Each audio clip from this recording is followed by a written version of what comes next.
दर्शकों नमस्कार। कार्यक्रम में आपका बहुत बहुत स्वागत है। मैं हूं योगी राज योगेश।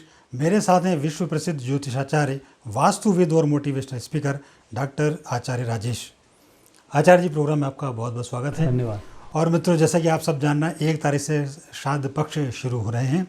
तो श्राद्ध का क्या महत्व है, श्राद्ध क्यों मनाया जाता है, ये आज के समय में इसलिए ज़रूरी है क्योंकि पहले संयुक्त परिवार हुआ करते थे और दादी नानी अपने आप पूरे श्राद्ध की विधि आपको बता देते थे। लेकिन अब चूँकि एकल परिवार हैं, लोग रोटी रोज़गार के सिलसिले में दूर देशों में चले गए हैं, बड़े बड़े शहरों में शिफ्ट हो गए हैं और वो श्राद्ध करना चाहते हैं, लेकिन उनको ये पता नहीं कि इसकी प्रॉपर विधि क्या है, इससे क्या होता है। श्राद्ध से केवल पितृतर्पण ही नहीं होती, बल्कि कई प्रकार के दोषों से मुक्ति होती है। ख़ासतौर पर काल सर्प दोष जो होते हैं उससे मुक्ति मिलती। श्राद्धों से और क्या होता है और श्राद्ध का वास्तव में क्या महत्व है, ये जानेंगे हम आचार्य जी से। तो सीधे चलते हैं आचार्य जी के पास। तो आचार्य जी, चूँकि बड़ा महीना शुरू हो रहा है ये और श्राद्ध का अपना एक में महत्व होता है, तो हम लेकिन आपसे जानना चाहेंगे कि वास्तव में इस श्राद्ध पक्ष का क्या महत्व है। इसका महत्व तो पूरी दुनिया इसको मानती है, चाहे मुस्लिम हो, चाहे ईसाई हो, चाहे कोई भी धर्म होगा, हर धर्म में श्राद्ध माना जाता है। कोई क्या 1 दिन का होता है, कोई क्या अलग तिथि फिक्स होती है, पर सनातन संस्कृति में ये 15 दिन का पूरा एक श्राद्ध का महीना ही होता है। उसमें श्राद्ध को किया जाता है। पूर्वजों का इसमें तर्पण, पिंडदान, कालसर्प दोष की शांति, पितृदोष की शांति या और भी जो दोष कुंडलियों में बन जाते हैं, उन सब की इस समय में शांतियाँ की जाती हैं। चूँकि ये एक ऐसा अलौकिक रहस्य का एक विज्ञान है कि हम हमारे पूर्वजों को ये मानकर चलते हैं कि इस समय पर वे पृथ्वी पर आते हैं, उन्हें हम अन्न जल दान करते हैं। तर्पण में हम कुशा को हम हाथ में लेते हैं, उसके बाद हम जब उनके लिए जल का दान देते हैं तो सब पूर्वज हमारे से तृप्त होकर हमें आशीर्वाद प्रदान करते हैं। हम इस समय में भोजन भी लोगों को कराते हैं। ब्राह्मण को भोजन का इसमें विशेष विधान होता है। कौए को, गाय को, मछलियों को, इनको भी इसमें रोटी है और जो श्राद्ध की सामग्री होती है वह सब अर्पित की जाती है। और ये सब एक श्रद्धा के तहत होता है। इसमें बहुत बड़ा खर्च करना, ये एक बढ़ चढ़ कर आडंबर करना, ये इसमें पाप माना गया है। श्रद्धा के साथ जो कार्य किया जाता है वो श्राद्ध कहलाता है। और श्रद्धा के साथ जब हम इनको जल देते हैं, इनको भोजन देते हैं और छोटा सा होम हवन करते हैं, तो ये सूक्ष्म रूप से पितृ जब पृथ्वी पर उतरते हैं उसको वह ग्रहण करते हैं। और ज्योतिष शास्त्र तो इसमें मित्रों, आपसे मेरा बहुत ही प्रेम पूर्वक कहना ये है कि आप अपनी कुंडली में जब कोई दोष बनता है तब समझ में आता है कि हम सब कुछ संपन्नता होने के बावजूद भी क्यों परेशान हैं, या हम सब कुछ मेहनत करने के बाद भी क्यों परेशान हैं, या हमारे परिवार में बीमारी छूटने का नाम ही क्यों नहीं लेती है।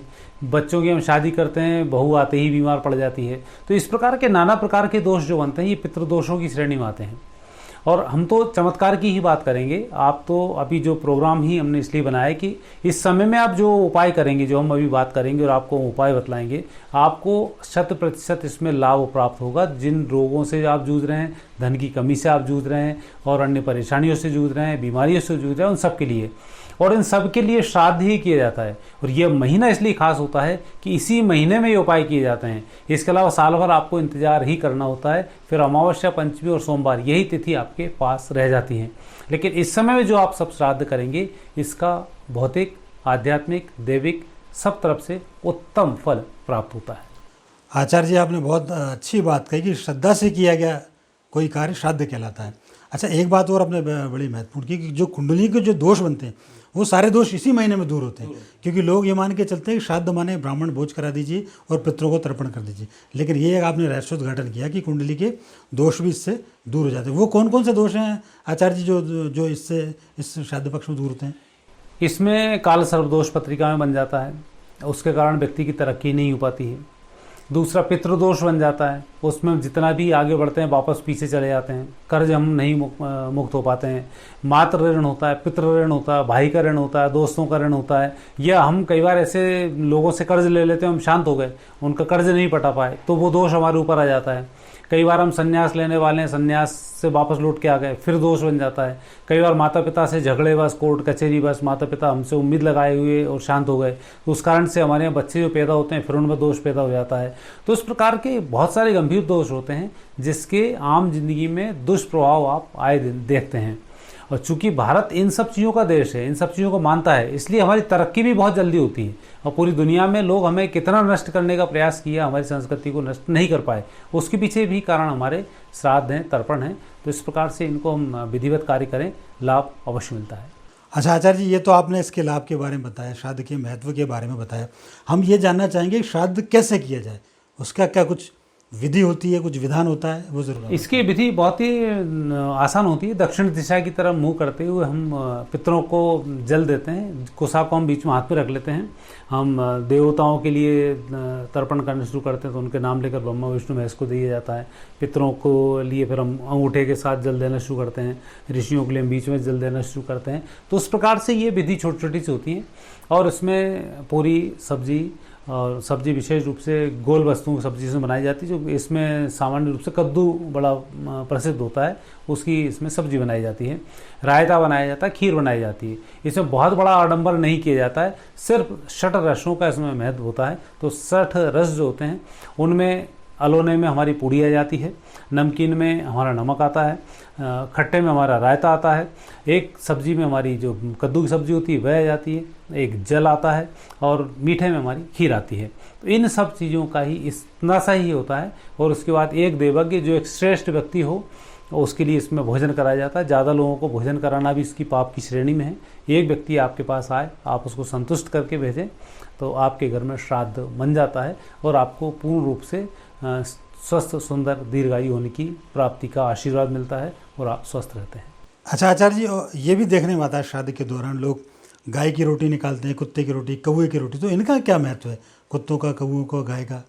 इसका आध्यात्मिक रूप से बहुत गंभीर महत्व होता है। जैसे आपने कुत्ता देखा होगा, बहुत वफादार होता है। बचपन से यदि उसको थोड़ा सा हाथ से सहला दिया जाए तो आपके घर में आना शुरू कर देता है। गाय को एक बार रोटी दे दो, गाय आपके यहाँ रोटी मांगना शुरू कर देती है।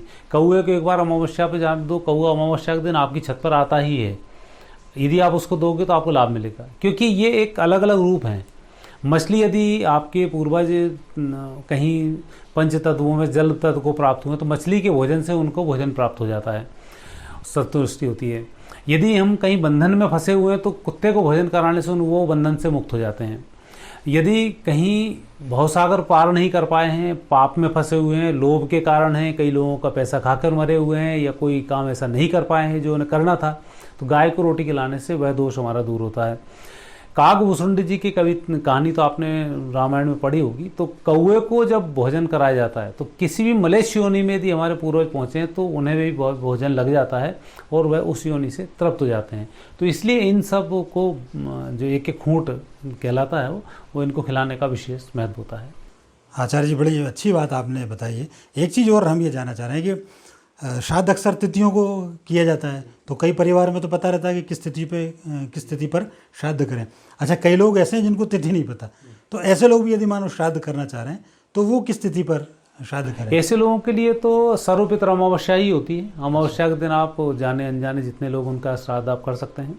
बुजुर्गों के श्राद्ध यदि आपको नहीं मालूम है, नानी हैं, दादी हैं, दादाजी हैं, इनके श्राद्ध करने, नवमी के दिन बूढ़ा बूढ़ी नवमी कहलाती है, उसमें श्राद्ध कर सकते हैं।